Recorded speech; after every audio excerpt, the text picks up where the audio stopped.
हरे कृष्ण। ओम श्री तुलसी नमः। आप सभी को तुलसी विवाह की बहुत बहुत शुभकामनाएं।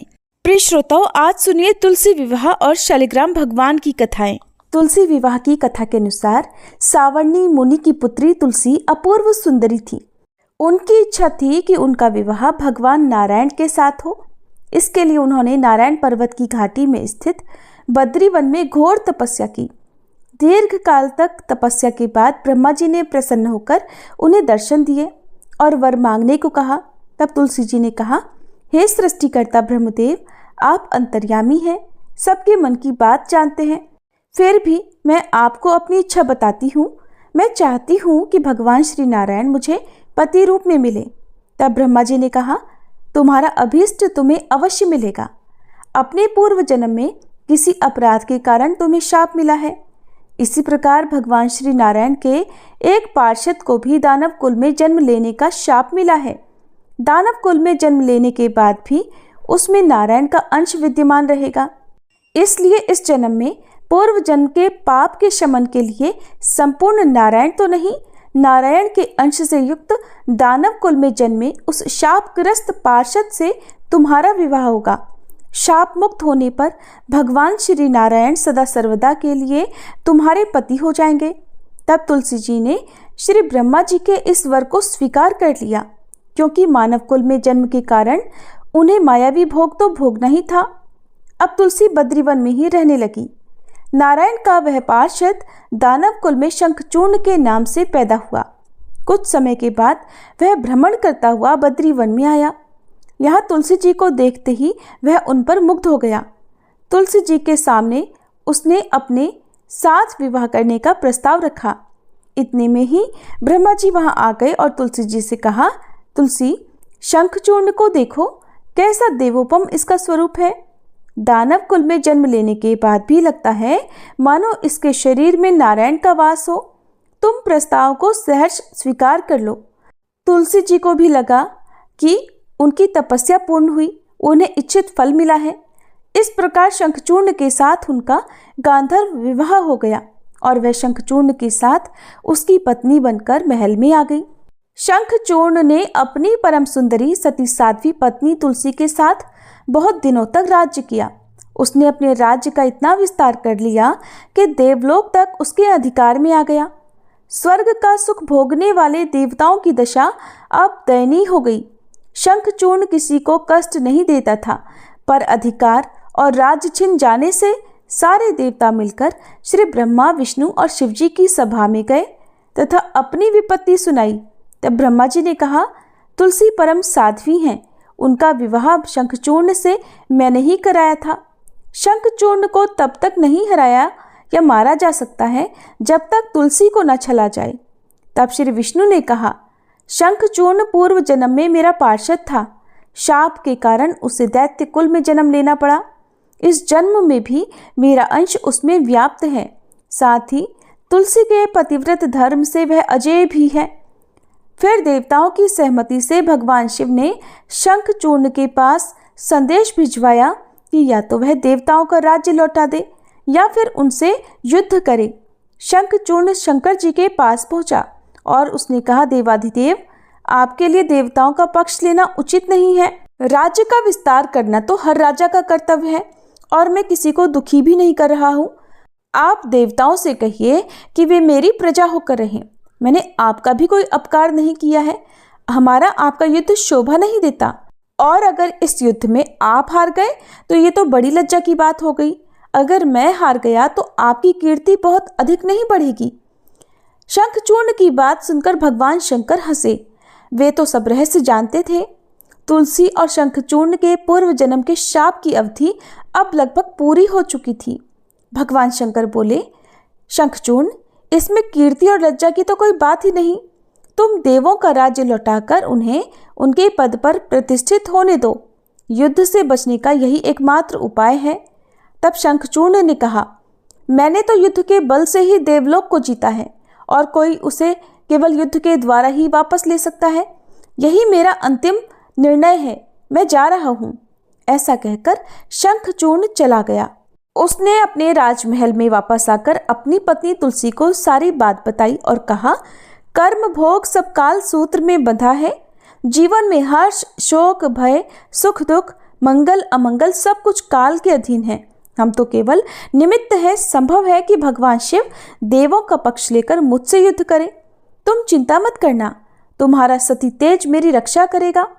और फिर दूसरे ही दिन भगवान शंकर के नेतृत्व में देवताओं ने युद्ध छेड़ दिया। शंखचूर्ण ने भीषण बाणों की वर्षा करके उनका वेग रोका। उसके प्रहार से देवता डगमगाने लगे। फिर उसने दानवी शक्ति का प्रयोग करके मायावी युद्ध आरंभ कर दिया। युद्ध स्थल पर वह कभी किसी को दिखाई नहीं देता था, पर उसके अस्त्र शस्त्र प्रहार कर देवों को घायल कर रहे थे। देवगण अपने अस्त्र चलाएं भी तो किस पर चलाएं, क्योंकि कोई शत्रु सामने था ही नहीं। कई दिनों तक इस तरह भयंकर युद्ध चला। शंखचूर्ण पराजित नहीं हुआ। तब भगवान शिव ने श्री विष्णु से कहा, हे हरि, कुछ उपाय करो, अन्यथा मेरा तो सारा यश मिट्टी में मिल जाएगा। भगवान श्री विष्णु ने सोचा, बल से तो शंखचूर्ण को हराया नहीं जा सकता, इसलिए अब छल का सहारा लेना पड़ेगा। उन्होंने तुरंत अपना स्वरूप शंखचूर्ण जैसा बनाया और अस्त्र शस्त्र से सुसज्जित होकर वे महल में तुलसी जी के पास आए और बोले, प्रिय, मैं युद्ध जीत गया। सारे देवता भगवान शंकर समेत हार गए। इस खुशी में आओ, मैं तुम्हें अंक से लगा लूं। पति को प्रत्यक्ष खड़ा देख और विजय का समाचार सुनकर वह दौड़कर मायावी शंखचूर्ण के गले से लिपट गई। इस प्रकार पति पत्नी दोनों ने आलिंगन होकर खूब आनंद मनाया। इधर पराये पुरुष के साथ इस प्रकार के व्यवहार से तुलसी का सती तेज नष्ट हो गया। उनका सती तेज जो शंखचूर्ण की कवच के रूप में रक्षा कर रहा था, वह कवच नष्ट हो गया। अब युद्ध के मैदान में इधर शंखचूर्ण शक्तिहीन हो गया। ये जानते ही भगवान शंकर ने अपने त्रिशूल से उस पर प्रहार कर दिया। त्रिशूल के लगते ही शंखचूर्ण जलकर भस्म हो गया। शंखचूर्ण के मरने को जानकर अब श्री विष्णु अपने असली स्वरूप में आ गए। सामने अपने पति शंखचूर्ण के स्थान पर भगवान विष्णु को खड़ा देखकर तुलसी बहुत आश्चर्यचकित हुई। अब उन्हें पता लग गया कि स्वयं नारायण ने उसके साथ छल किया है। तब क्रोध में आकर उन्होंने शाप दिया कि एक सती स्त्री का सतीत्व भंग करने के अपराध में आप हृदयहीन पत्थर हो जाओ। तब भगवान श्री विष्णु ने तुलसी जी के शाप को शिरोधार्य करते हुए कहा, देवी, तुम्हारे और शंखचूर्ण के कल्याण के लिए ही मुझे ऐसा करना पड़ा। तुम दोनों को शाप मुक्त करना था। तुम भी अब शरीर त्याग कर तुलसी बिरवा के रूप में जन्म लोगी और मेरी पूजा तुलसी दल से होगी। मैं शालिग्राम पत्थर बनूंगा। मेरे शीश पर तुम सदैव आदर से विराजमान होगी। तुम्हारे पति की हड्डियों के चूर्ण से शंख की उत्पत्ति होगी। उस शंख ध्वनि से देवताओं और मेरी पूजा आराधना होगी। जहाँ शंख ध्वनि होगी वहाँ सदैव मैं मंगलमय विराजमान रहूंगा। तुमने पूर्व जन्म में बद्रीवन में मुझे पाने के लिए बड़ी कठिन तपस्या की थी। अब अगले जन्म में मैं नारायण प्रस्तर के रूप में बद्रीनाथ वन में स्थापित होऊंगा और मेरी पूजा अर्चना फल फूल से न होकर तुम्हारे तुलसी दल से होगी। मेरे शीश पर विराजमान होकर तुम मुझसे भी ऊंचा पद प्राप्त करोगी और मेरा भोग भी तुम्हारे बिना स्वीकार नहीं होगा। प्रेम से बोलिए तुलसी माता की जय। श्री विष्णु भगवान की जय। अब सुनिए शालिग्राम भगवान की कथाएं। कृष्णनगर के पास एक गांव में एक ब्राह्मण रहा करते थे। वे ब्राह्मण पुरोहिती का काम करते थे। गांव में जिसके यहाँ भी कथा होती वहां चले जाते। बदले में जो कुछ भी दक्षिणा उन्हें मिल जाती उसी से वे अपना गुजारा करते थे। एक दिन यजमान के यहाँ पूजा कराकर घर लौटते समय उन्होंने रास्ते में देखा कि एक साग वाली एक कोने में बैठकर साग बेच रही है। भीड़ लगी हुई थी। कोई साग तुलवा रहा है तो कोई मोल भाव कर रहा था। पंडित जी रोज उसी रास्ते जाते और साग वाली को देखा करते। वो वहीं बैठी मिलती। एक दिन किसी जान पहचान के आदमी को साग खरीदते देखकर वे भी वहीं खड़े हो गए। उन्होंने क्या देखा कि साग वाली के पास एक पत्थर का बाट है और उसी से वे 5 सेर वाले को 5 सेर और जो 1 सेर मांगता उसे 1 सेर का साग तौल कर दे रही थी। एक ही बाट से उस साग वाली का काम चल रहा था। ये देखकर पंडित जी को बड़ा आश्चर्य हुआ। उनसे रहा नहीं गया तो उन्होंने पूछा कि बहन, तुम इस एक ही पत्थर से कैसे सबको तोलकर साग दे देती हो? क्या सबको ठीक ठीक वजन से साग मिल जाता है? पंडित जी के परिचित व्यक्ति ने कहा, हाँ पंडित जी, है ना बड़े आश्चर्य की बात। हमें भी विश्वास नहीं आता, क्योंकि कई बार हम लोगों ने इससे लिए हुए साग को दूसरी जगह तोलकर देखा तो पूरा वजन सही सही उतरा। एक ही बाट से सभी को, किसी को कम चाहिए तो कम देती है, ज्यादा चाहिए तो ज्यादा साग तोल कर देती है, कभी इसके वजन में कोई कमी नहीं हुई। पंडित जी ने कुछ रुककर उस साग वाली से कहा, बहन, ये पत्थर मुझे दोगी क्या? साग वाली बोली, नहीं पंडित जी, ये पत्थर मैं तुम्हें बिल्कुल नहीं दे सकती। बड़ी मुश्किल से ये पत्थर मुझे मिला है। मेरे तो शेर बटखरे खो जाते तो घर जाने पर माँ और बड़े भाई मुझे बड़ी डांट लगाते। 3 साल पहले की बात है, मेरे बटखरे कहीं खो गए। जब मैं घर गई तो मेरे बड़े भाई ने मुझे खूब डांट फटकारा। मैं रोती रोती घाट पर आकर बैठ गई और मन ही मन अपने भगवान को पुकारने लगी। इतने में ही मेरे पैर के पास कहीं से पत्थर आ लगा और मैंने इसको उठाकर अपने कान्हा जी से कहा, हे कान्हा, मैं तौलना नहीं जानती, आप ऐसी कृपा करें जिससे इसी से सारे तौल हो जाएं। बस तभी से मैं इसे अपने साथ रखती हूँ। अब मुझे अलग अलग बटखरों की जरूरत नहीं पड़ती, इसी से सब काम निकल जाता है। अब बताइए पंडित जी, मैं भला इसे आपको कैसे दे सकती हूँ? पंडित जी बोले, एक काम करो, ये पत्थर तुम मुझे दे दो, इसके बदले में मैं तुम्हें बहुत सारे रुपए दूंगा। साग वाली ने कहा, कितने रुपए दोगे तुम? मुझे वृंदावन का खर्च दोगे क्या? सब लोग वृंदावन गए हैं, बस मैं ही नहीं जा सकी हूं। ब्राह्मण ने पूछा, तो बताओ भला कितने रुपए में तुम्हारा काम हो सकता है? साग वाली ने कुछ सोचकर कहा, हाँ, पूरे 3000 रुपये चाहिए, बताइए देंगे क्या? ब्राह्मण बोले, अच्छा ठीक है, लेकिन ये तो बताओ कि तुम इस पत्थर को रखती कहाँ हो? साग वाली बोली, इसी टोकरी में रखती हूँ, और कहाँ रखूंगी? अब ब्राह्मण ये सुनकर घर वापस लौट आए और चुपचाप बैठ गए। एक कोने में बैठे ब्राह्मण से उनकी पत्नी ने पूछा, आज क्या बात है, उदास क्यों बैठे हो? देर जो हो गई है इसलिए उदास हो क्या? तो ब्राह्मण ने कहा, क्या बताऊं भाग्यवान, आज तो मेरा मन बड़ा खराब हो रहा है, मुझे 3000 रुपये की जरूरत है। तो ब्राह्मण देवता की पत्नी बोली, लो भला, इसमें कौन सी बड़ी बात है? अरे आपने ही तो मेरे जो गहने बनवाए थे, अगर बहुत ज़्यादा आवश्यकता हो तो लीजिए, उन्हें ले जाइए, बाजार में बेच दीजिए, और जो मिलेगा उससे आप अपना काम चला लीजिएगा, फिर तो जो होगा देखा जाएगा। ऐसा कहकर ब्राह्मणी ने अपने पहने हुए गहने उतारकर ब्राह्मण देवता के हाथ में रख दिए। अब ब्राह्मण ने वो गहने बाजार में ले जाकर बेचे और रुपए इकट्ठे किए। दूसरे दिन सवेरे सवेरे उसी साग वाली के पास जाकर खड़े हो गए और गिनकर उसे रुपए दे दिए और बदले में उस शिला को ले लिया।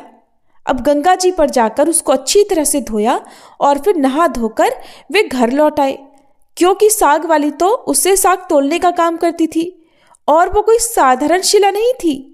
इधर पीछे से एक छोटा सा सुकुमार बालक ब्राह्मणी से कह गया, पंडिताइन जी, तुम्हारे घर पर ठाकुर जी आ रहे हैं, घर को अच्छी तरह झाड़ बुहार कर ठीक कर लो। अब सरल हृदय ब्राह्मणी ने उस बालक की बात पर विश्वास कर लिया। उन्हें लगा सचमुच घर पर ठाकुर जी पधार रहे हैं, तो उन्होंने खूब अच्छे से घर की साफ सफाई कर दी और यहाँ तक कि पूजा की सामग्री भी सजा दी, और जो कुछ उनसे भोग बन पड़ा वो भी उन्होंने भोग तैयार करके रख दिया। अब ब्राह्मण देवता गंगा जी में स्नान करके शालिग्राम जी को लेकर, जो शिला थी वो दरअसल शालिग्राम जी थे, उन्हें अपने साथ लेकर बड़े प्रसन्न मन से घर आ रहे हैं। घर पहुंचकर ब्राह्मण देवता ने देखा तो उन्हें बड़ा आश्चर्य हुआ। उन्होंने देखा आज तो उनका घर पहले से कहीं ज़्यादा जगमग कर रहा है, हर चीज़ साफ सफाई से करीने से रखी गई है, गाय के गोबर से लिपाई पुताई हो गई है। अब उन्होंने जब ब्राह्मणी से पूछा तो ब्राह्मणी ने उस छोटे से बालक के आकर कह जाने की बात पंडित जी को सुना दी। अब तो ये सुनकर ब्राह्मण देवता को और भी आश्चर्य हुआ। सोचने लगे कि भला उस बालक को ये बात कैसे पता चली। मुझे तो रास्ते में कोई बालक भी नहीं मिला जो मेरे घर तक ये सूचना भिजवा दे कि मैं अपने साथ ठाकुर जी को लेकर आ रहा हूँ। फिर भी उन्होंने एक सिंहासन पर पधराकर अपने उन शालिग्राम जी, जो वो शिला थी, उन्हें पधरा दिया और उनकी पूजा की, और फिर उसे ऊपर आले में पधरा दिया। रात को सपने में भगवान ने दर्शन दिए और कहा, तू मुझे जल्दी लौटा, नहीं तो तेरा भला नहीं होगा। सर्वनाश हो जाएगा, सर्वनाश। तो ब्राह्मण देवता सपने में ही कहने लगे, अब तो चाहे जो कुछ भी हो, मैं तुमको लौटाऊंगा नहीं। ब्राह्मण घर में जो कुछ भी पत्र पुष्प मिलता, अब उसी से शालिग्राम जी की पूजा करने लगे। 2-4 दिन पूजा पाठ चली। 2-4 दिन के बाद भगवान फिर से सपने में आए। फिर से बोले, मुझे फेंका नहीं तो तेरा लड़का मर जाएगा। ब्राह्मण देवता जिद्दी थे, बोले मर जाने दो, लेकिन मैं तुम्हें नहीं फेंकूंगा। महीना पूरा बीतने भी नहीं पाया था कि ब्राह्मण देवता का इकलौता पुत्र अचानक चल बसा। ब्राह्मण देवता समझ गए कि उनका स्वप्न झूठा नहीं था, लेकिन फिर भी वे अपने निश्चय पर अडिग रहे। उन्होंने उन शिला को, उन शालिग्राम जी को नहीं फेंका। कुछ दिनों के बाद उन्हें फिर स्वप्न हुआ, अब भी मुझे वापस दे आ, नहीं तो तेरी बेटी भी मर जाएगी। दृढ़ निश्चयी ब्राह्मण देवता ने पहले वाला ही जवाब दिया, मर जाने दो, कुछ भी हो जाए, मैं इन्हें नहीं फेंकूंगा। और सचमुच कुछ दिन बीतने पर ब्राह्मण देवता की इकलौती पुत्री भी मर गई। अब वे संतानहीन हो गए। अब की बार उन्हें फिर स्वप्न आया कि इस बार तुम्हारी पत्नी मर जाएगी। ब्राह्मण देवता ने इस बार भी वही उत्तर दिया और सचमुच कुछ ही दिनों में उनकी पत्नी भी मर गई। इतने पर भी वह ब्राह्मण देवता अचल अटल रहे। अब तो लोगों ने बहुत समझाया कि पागल हो गया है। एक पत्थर के पीछे ये ब्राह्मण देवता इतने पागल हो गए, इतने दीवाने हो गए कि इन्होंने अपने सारे संतान, अपनी पत्नी तक को खो दिया। लेकिन इस पत्थर में ऐसा क्या है जो इसे फेंकने को तैयार ही नहीं हो रहे, बल्कि वे तो और भी मन से और भी समय लगाकर उन शिला की पूजा करते रहे। कुछ दिनों के बाद उन्हें फिर से स्वप्न आया। स्वप्न में कहा गया, देख अब भी मान जा, मुझे लौटा दे, नहीं तो 7 दिनों में तेरे सिर पर बिजली गिरेगी। ब्राह्मण देवता उसी तरह हठी बनकर बोले, तो गिर जाने दो, ज्यादा से ज्यादा क्या होगा, मेरी मृत्यु ही तो हो जाएगी ना। लेकिन मैं तुम्हें उस साग वाले की गंदी टोकरी में वापस नहीं रखने वाला। अब तो ब्राह्मण देवता ने एक मोटे कपड़े में लपेटकर भगवान को बड़ी मजबूती से अपने से ही बांध लिया। अब वो हर समय उन्हें इसी तरह से अपने से बांधे रखते। अचानक एक दिन आसमान में काले काले बादल घुमड़ आए और जोर जोर से गड़गड़ाहट होने लगी। कड़कड़ा कर बिजली कौंधती हुई नजदीक आती, पर पंडित जी के पास आते ही वापस बिजली लौट जाती। अब 3 दिन ही शेष रह गए। एक दिन ब्राह्मण देवता गंगा जी के घाट पर संध्या पूजन कर रहे थे कि 2 सुंदर छोटे छोटे से बालक जल में कूद पड़े। उनमें से एक सांवला सा था और दूसरा गोरे रंग का बालक था। उन दोनों के शरीर पर कीचड़ लिपटा हुआ था और वो इस ढंग से जल में छपाक से कूदे कि बहुत सारा जल उछलकर ब्राह्मण देवता के शरीर पर पड़ गया। ब्राह्मण देवता ने कहा, अरे भैया, तुम लोग कौन हो? कहीं इस तरह जल में कूदा जाता है क्या? देखो तो जरा, मेरे शरीर पर जल के छींटे पड़ गए, मैं पूरा भीग गया। अरे मैं तो भीगा ही भीगा, ये देखो मेरे भगवान पर भी छींटे पड़ गए। देखते नहीं, मैं पूजा कर रहा था। बालकों ने सुना तो कहने लगे, ओहो, तुम्हारे भगवान पर भी छींटे लग गए? हमने देखा नहीं बाबा, तुम गुस्सा मत होना। पंडित जी कहने लगे, नहीं नहीं भैया, गुस्सा कहाँ होता हूँ, बताओ तो तुम किसके लड़के हो? और ऐसा सुंदर रूप तो मैंने कभी नहीं देखा। कहाँ रहते हो भैया? आहा, कैसी अमृत घोली मीठी है तुम दोनों की। तो बालक कहने लगे, बाबा हम तो यहीं रहते हैं। ब्राह्मण देवता कहने लगे, भैया क्या फिर भी मैं कभी तुम लोगों को वापस देख पाऊंगा? तो बालक बोले, क्यों नहीं बाबा, आप बस पुकारना, हम दौड़े दौड़े चले आएंगे, पास में ही तो रहते हैं, तुम तो बस पुकार लेना। अब की बार ब्राह्मण देवता बोले, पुकारूंगा तो तब जब मुझे तुम्हारा नाम पता चलेगा, जरा तुम दोनों मुझे अपना नाम तो बताओ। तो वे दोनों बालक बोलने लगे, बाबा हमारा कोई एक नाम नहीं है, जिसका जो मन होता है बस वो हमें उसी नाम से पुकार लेता है, आपका भी जो मन करे आप पुकार लेना। ऐसा कहकर वह सांवला सलोना बालक आगे बढ़ा, लेकिन जाने से पहले एक मुरली ब्राह्मण देवता के हाथ में धरकर बोला, लो बाबा ये मुरली, जब भी जरूरत हो इसे बजा लेना, बजाते ही हम लोग कहीं भी होंगे बस आ जाएंगे। दूसरे गोरे बालक ने एक फूल देकर बाबा से कहा, पंडित जी इस फूल को अपने पास रखना, तुम्हारा सदा मंगल होगा। और फिर तो वे दोनों बालक जब तक वहां से चले नहीं गए, आंखों से ओझल नहीं हो गए, ब्राह्मण देवता टकटकी लगाकर उन्हें देखते ही रह गए। जब वे दोनों बालक चले गए तो उनकी छवि ब्राह्मण देवता की आंखों में बस गई। बहुत देर तक तो वे उस छवि के ही दर्शन करते रहे। फिर मन ही मन सोचने लगे, आहा, कितने सुंदर हैं ये दोनों बालक, क्या फिर कभी इनके दर्शन दोबारा होंगे? ब्राह्मण देवता ने अपने हाथ में पकड़ा हुआ फूल देखकर सोचा, फूल तो बहुत बढ़िया है, कैसी सुगंध आ रही है, पर मैं इस फूल का करूंगा क्या? और रखूंगा भी तो कहाँ रखूंगा? इससे तो अच्छा है मैं राजा को ही दे आऊं। ब्राह्मण देवता ने ले जाकर वह फूल महाराज जी को दे दिया। राजा ने उस फूल को देखा तो देखकर बड़े प्रसन्न हुए। पूरा महल उस फूल की सुगंध से भर उठा और उन्होंने उस फूल को ले जाकर बड़ी रानी को दे दिया। इतने में ही छोटी रानी ने जाकर कहा, महाराज, मुझे भी ऐसा ही एक फूल मंगवा दो, नहीं तो मैं डूब मरूंगी। अब राजा दरबार में आए और सिपाहियों को उसी समय उन ब्राह्मण देवता को खोजने भेजा। सिपाहियों ने ढूंढते ढूंढते जाकर देखा कि वही ब्राह्मण देवता एक पेड़ की छाया में बैठे हैं और उनके सिर पर एक शिला कपड़े से बंधी हुई है और वे मन ही मन कुछ गुनगुना रहे हैं और मुस्कुरा रहे हैं। तब वे उन ब्राह्मण देवता को राजा के पास फिर से लिवा लाए। राजा ने कहा, ब्राह्मण देवता, आपके पास वो फूल कहाँ से आया? मुझे एक और फूल बिल्कुल वैसा ही चाहिए, मुझे अपनी छोटी रानी को देना है। तो पंडित जी बोले, राजन, मेरे पास तो बस एक वो ही फूल था, पर देखता हूँ प्रयास करके शायद दूसरा फूल भी मिल जाए। ऐसा कहकर ब्राह्मण देवता अब उन दोनों बालकों की खोज में निकल पड़े।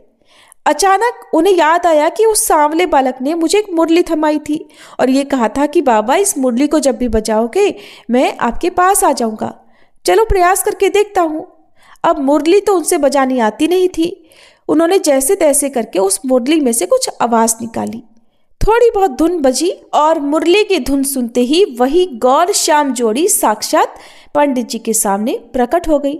अब ब्राह्मण देवता ने एक बार फिर से उन दोनों बालकों को देखा, रूप माधुरी के पान से मतवाले हो गए।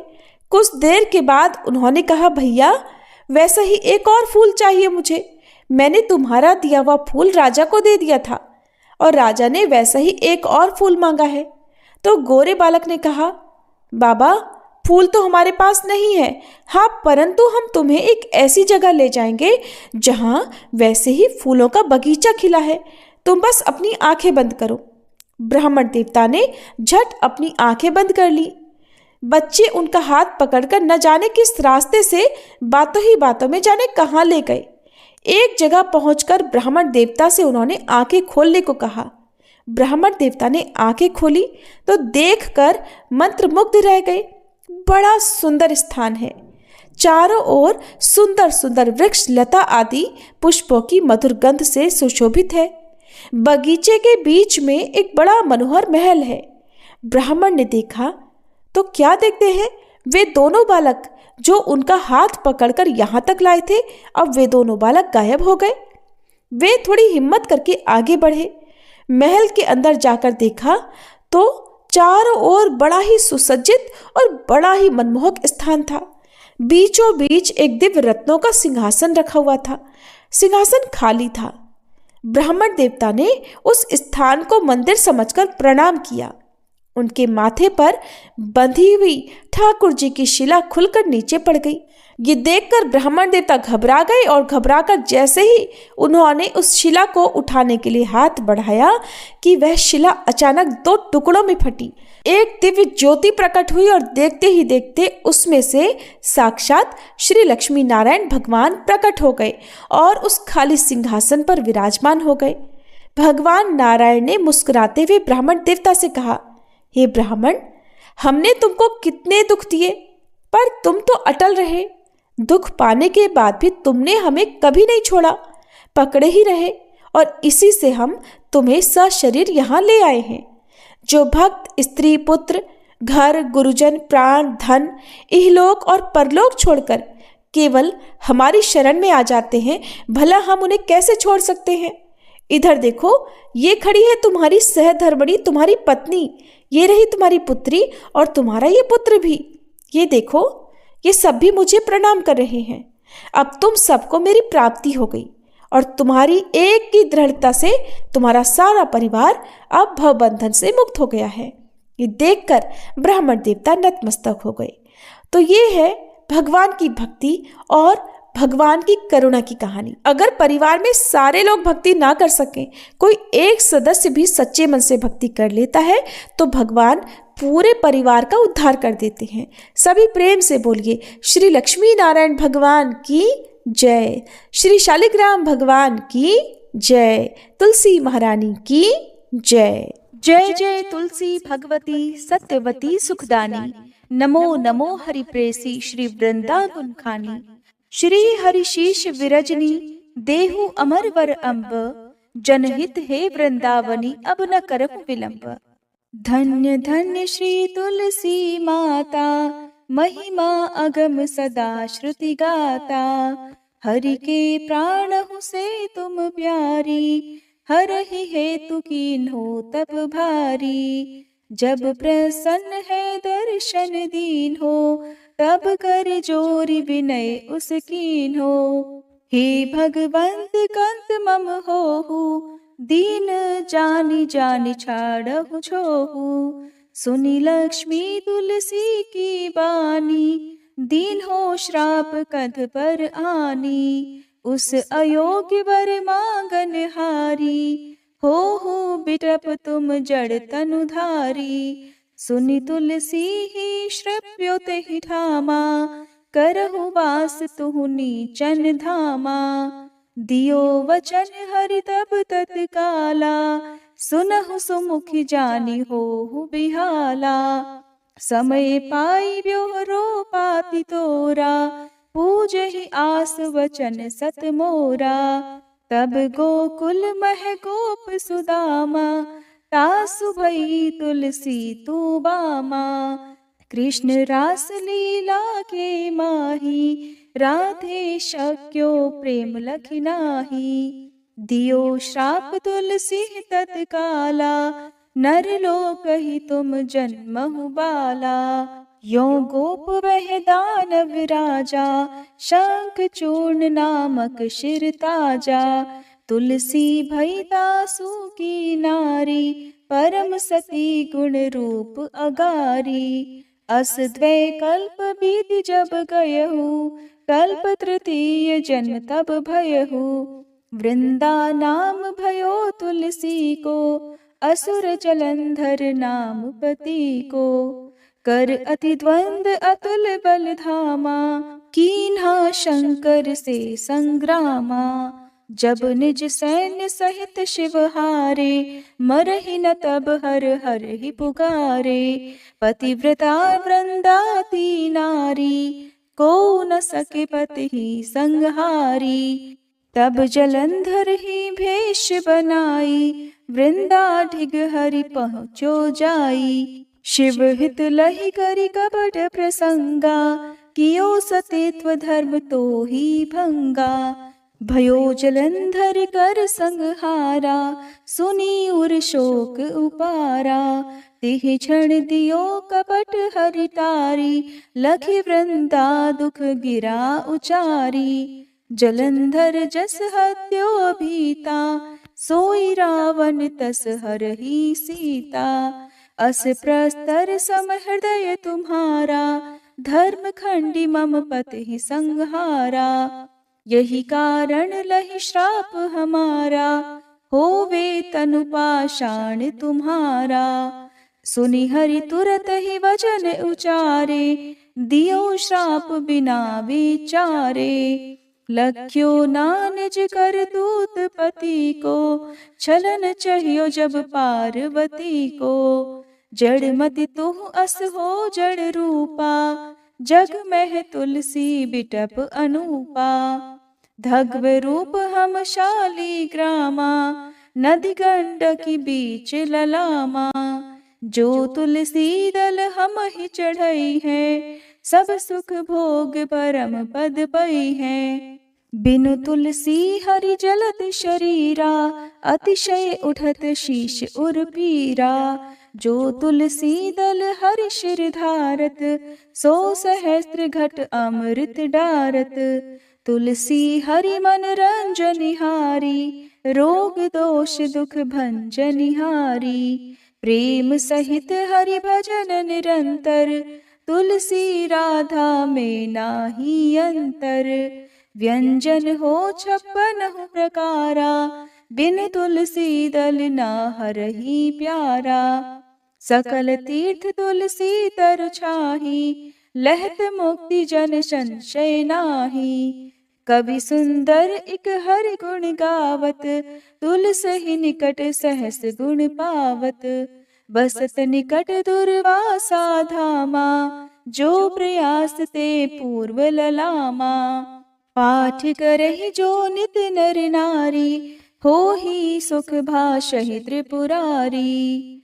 तुलसी चालीसा पढ़ी तुलसी तरु गृहधारी, दीप दान करी पुत्र फल पावहि बंध्यहु नारी। सकल दुख दरिद्र हरिहार हुए परम प्रसन्न, आशय धन जन लड़ही कर बसहि पूर्णा अत्र। लाही अभिमत फल जगत, महिलाहि पूर्ण सब काम। जेहि दल अर्पहि तुलसी, तह सहस बसहि हरि राम। तुलसी महिमा नाम लख, तुलसी सूत सुख राम। मानस 40 रच्यो, जग मह तुलसीदास। प्रेम से बोलिए तुलसी महारानी की जय। तुलसी महारानी नमो नमो, हर की पटरानी नमो नमो।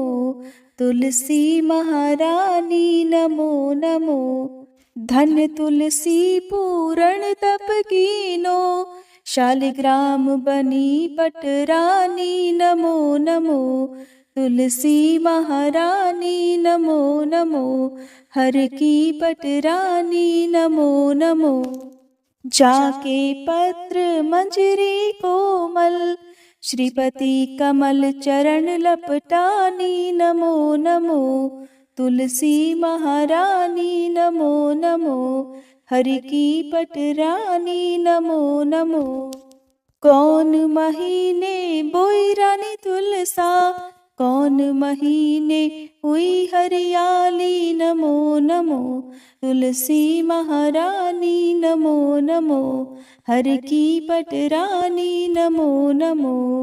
कौन महीने हुई तेरी पूजा, कौन महीने हुई पटरानी नमो नमो। तुलसी महारानी नमो नमो। आषाढ़ मास में बोई रानी तुलसा, सावन महीने हुई हरियाली नमो नमो। तुलसी महारानी नमो नमो, हरि की पटरानी नमो नमो। कार्तिक मास में हुई तेरी पूजा, मंगसिर मास हुई पटरानी नमो नमो। तुलसी महारानी नमो नमो, हर की पटरानी नमो नमो। धूप दीप नैवेद्य आरती, पुष्पन की वर्षा बरसानी नमो नमो। तुलसी महारानी नमो नमो, हर की पटरानी नमो नमो। 56 भोग 3600 व्यंजन, बिन तुलसी हरि एक न मानी नमो नमो। तुलसी महारानी नमो नमो, हरि की पटरानी नमो नमो। जो तुलसी को सवेरे गाए, श्री कृष्ण के दर्शन पाए नमो नमो। तुलसी महारानी नमो नमो, हर की पटरानी नमो नमो। जो तुलसी को दोपहर गाए, खीर खांड का भोग लगाए नमो नमो। तुलसी महारानी नमो नमो, हर की पटरानी नमो नमो। जो तुलसी को सांझ को गाए, श्री कृष्ण की आरती उतारे नमो नमो। तुलसी महारानी नमो नमो, हर की पटरानी नमो नमो। जो तुलसी को रात को गाए, श्री कृष्ण के चरण दबाए नमो नमो। तुलसी महारानी नमो नमो, हर की पटरानी नमो नमो। सब सखी मैया तेरो यश गावे, भक्ति दान दी जय महारानी नमो नमो। तुलसी महारानी नमो नमो, हर की पटरानी नमो नमो, तुलसी महारानी नमो नमो, हर की पटरानी नमो नमो। प्रेम से बोलिए श्री कृष्ण भगवान की जय, तुलसी महारानी की जय।